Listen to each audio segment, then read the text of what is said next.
Aujourd'hui, correction d'exercice sur le chapitre probabilité, donc classe de terminale bac pro tertiaire.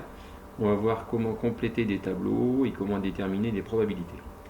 On va partir de l'exemple suivant, l'exercice 1. Le tableau ci-dessous indique la répartition dans un laboratoire d'un élevage de 300 souris. On a comme information que 25% des souris sont grises et que 40% sont des femelles. Et parmi celles-ci, 45 sont grises.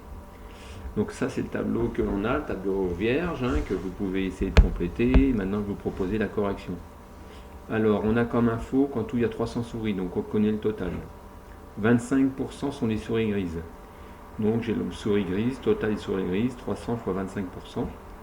40% sont des femelles, donc femelles 300 x 40%, 120. Et parmi celles-ci, 45 sont grises. Donc parmi les femelles, il y a 45 grises. Voilà ce qu'on a comme information. À partir de ces trois informations-là, on est capable de déterminer les autres cases du tableau que l'on n'avait pas encore. Je vous laisserai voir tout ça, vous faites pas si nécessaire, mais j'ai mis les différents calculs. Question qui se pose après. On prend au hasard une souris dans la boîte. L'événement A, la souris grise. Quelle est cette probabilité? Souris grise, j'en ai 75, en tout 300 souris, donc la probabilité de A, c'est 75 sur 300. L'événement B, la souris est une souris mâle.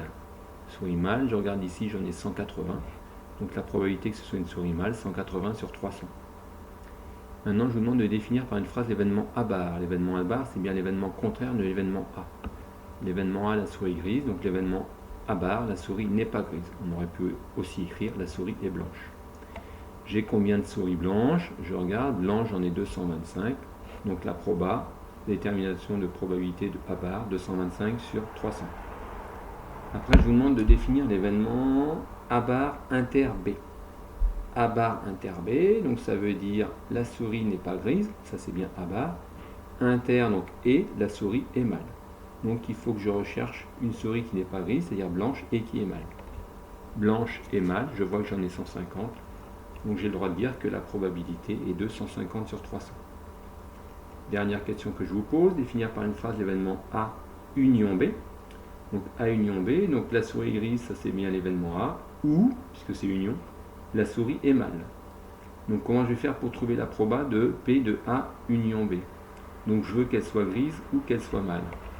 Grise, j'en ai 75. Quels sont les mâles que je n'ai pas comptés? Celles qui sont blanches et qui sont mâles, 150. Donc la probabilité, ça donnera bien 75 plus 150, c'est-à-dire 225 divisé par 300. Voilà pour ce premier cas.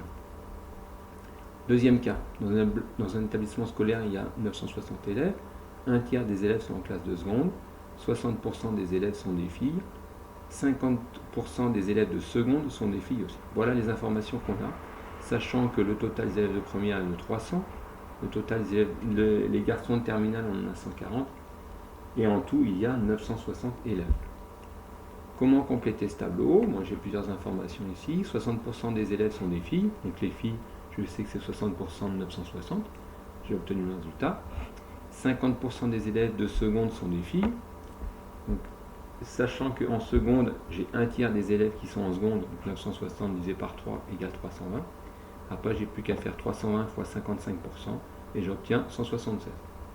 On est ensuite capable de trouver les autres valeurs qui nous intéressent. Je vous laisse regarder ça, il y a les différentes indications.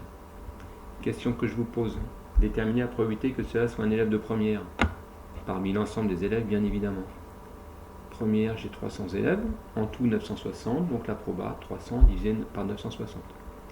Probabilité que cela soit un garçon de seconde, je regarde parmi les secondes, combien de garçons? 144, donc la proba 144 divisé par 960. Déterminer la probabilité que ce ne soit pas un élève de terminale. Donc si ce n'est pas un élève de terminale, c'est que c'est un élève de seconde ou un élève de première. Donc 320 plus 300, ça fait 620 élèves possibles sur un total de 960. Voilà pour ces deux exercices.